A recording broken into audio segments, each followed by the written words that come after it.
Pemirsa, Ki Joko Bodo telah pergi selamanya pada Selasa 22 November 2022. Sebelum meninggal dunia, dia sempat mengungkapkan keinginan terakhirnya kepada sang anak.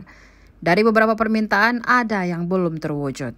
Diketahui Ki Joko Bodo berpesan kepada putrinya agar tidak meninggalkan sholat.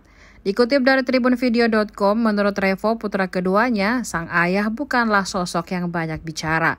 Meski demikian, ayahnya tersebut merupakan pribadi yang sangat perhatian. Revo kemudian menambahkan bahwa Ki Joko Bodo sempat menyampaikan keinginan terakhirnya untuk melihat langsung anak pertamanya menikah. Sayangnya keinginan tersebut tidak terwujud karena Tuhan berkehendak lain. Sementara putri Ki Joko Bodo, Sasti, mengaku sangat kehilangan sosok sang ayah. Menurutnya selama ini sang ayah merupakan pahlawan sesungguhnya bagi dirinya. Ia juga selalu berpesan kepadanya agar tidak lupa untuk menunaikan sholat.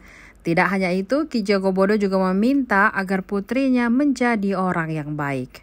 Sasti menceritakan bahwa suatu hari sebelum Ki Joko Bodo meninggal, sang ayah sempat hadir dalam mimpinya. Ia menyebut jika sang ayah kala itu hendak pamit untuk pergi. Dirinya dan keluarganya tidak menyangka jika ayahnya akan meninggal secepat itu.